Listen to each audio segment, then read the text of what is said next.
স্ত্রীকে কেন ভালো লাগে না পুরুষের, এই কথাগুলো একজন পুরুষের শোনা উচিত। আমার স্ত্রী দেখতে অসুন্দর নয়, তবু কেন জানি তাকে এখন আর ভালো লাগে না। আমাদের বিয়ে হয়েছে 5 বছর হলো। 3 বছর বয়সে একটা ছেলে সন্তান রয়েছে। অফিস থেকে বেরিয়ে বন্ধুদের সাথে আড্ডা দিতে চলে যাই, ফিরি রাত করে, কারণ বাসায় যেতে ইচ্ছে করে না। অথচ বিয়ের শুরুর দিকে শুধুমাত্র স্ত্রীর টানে অফিস থেকে বেরিয়ে ছুটতাম বাসার থেকে। অফিস না থাকলেও সারাদিন বাসায় থাকতাম, ওকে নিয়ে ঘুরতে যেতাম। কি যে ভালো লাগতো তখন স্ত্রীকে। আর এখন ওর দিকে তাকাতে ইচ্ছে করে না, কথা বলতে ইচ্ছে করে না। ওর আশেপাশে থাকলে বিরক্ত লাগে। বাইরে থাকা অবস্থায় ওর ফোন এলে ধরি না, মেসেজ পাঠাতে দেখি না। আর বাসায় থাকা অবস্থায় ও কিছু বললে অনাগ্রহের সাথে হু হা করে চুপ করে থাকি।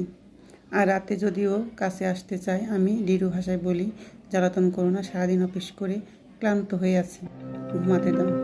আসলে ক্লান্তি কিছু না, স্ত্রীকে ভালো লাগে না, এটাই মূল কথা। কেন এমন হচ্ছে বুঝতে পারছি না। এই সমস্যা যে একা আমার হচ্ছে তা নয়। আমি আরও অনেক পুরুষের মধ্যে এই সমস্যা দেখেছি। তাদের কেউ কেউ স্ত্রীর প্রতি আগ্রহ হারিয়ে পরকীয়া করছে। আমি নিজে এখনও পরকীয়া করিনি, তবে করার দিকে এগিয়ে যাচ্ছি। কেন পুরুষের একটা সমস্যা স্ত্রীর প্রতি আগ্রহ হারিয়ে ফেলে, এটা জানার জন্য আমি যত পুরুষের সাথে কথা বলছি তাদের সবার উত্তর ছিল এরকম, এটাই তো স্বাভাবিক, এক জিনিস কি আর বেশি দিন ভালো লাগে। তাদের উত্তরটা আমার কাছে সঠিক মনে হয়নি। কারণ এক জিনিস বেশি দিন ভালো না লাগা যদি স্বাভাবিক হতো, তাহলে স্ত্রীদের ক্ষেত্রেও সেটা হতো। কিন্তু তো তা হচ্ছে না। স্ত্রীরা বিয়ের যত বছর পরই হোক, তারা ঠিকই আগ্রহ নিয়ে স্বামীর কাছে আসে, স্বামীকে ভালোবাসে, ঘুরতে যেতে চায়, মিলিত হতে চায়। একটা সময় আমার মনে হলো, এটা কি পুরুষের কোনো মানসিক সমস্যা? ডাক্তার দেখালে কি ভালো হয়ে যাবে?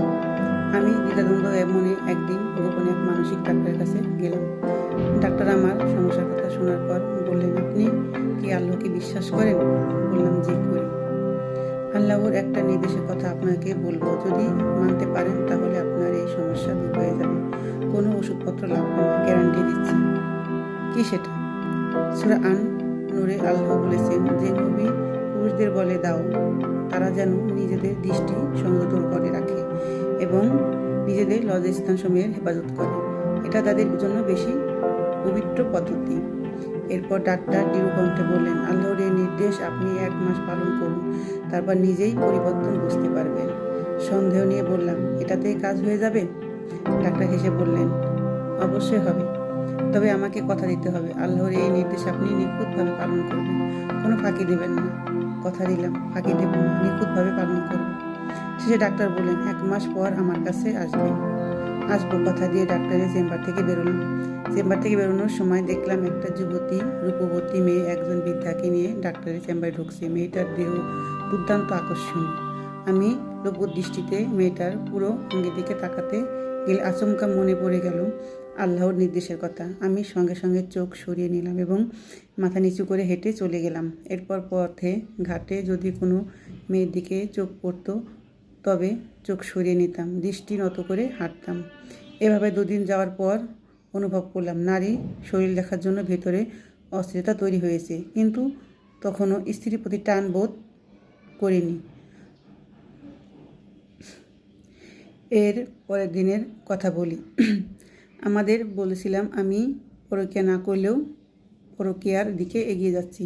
ঘটনা হলো, আমার এক বন্ধুর পরিচিত এক মেয়ের সাথে গোপন এক সম্পর্ক গড়ে উঠতে শুরু করেছে। মেয়েটি প্রবণ, খুব সুন্দর। কয়েকদিন কক্সবাজার থেকে ঘুরে আসবো। আমি যে বিবাহিত এটা মেয়েটিকে বলিনি। সেই মেয়েটি ওই দিন সন্ধ্যায় ফোন দিল। আমি তখন অফিস থেকে বেরিয়েছি।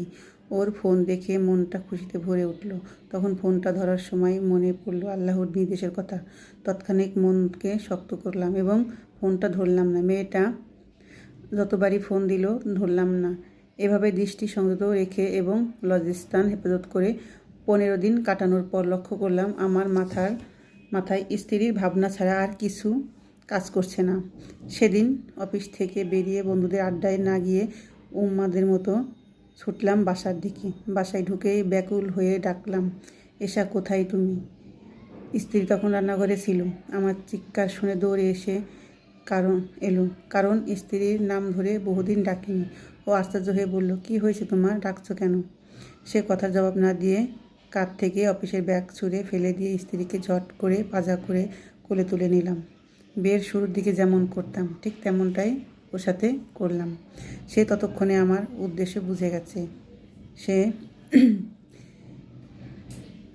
পরের দিন ডাক্তারের কাছে গেলাম। ডাক্তার বললেন, এখনও তো 1 মাস পার হয়নি।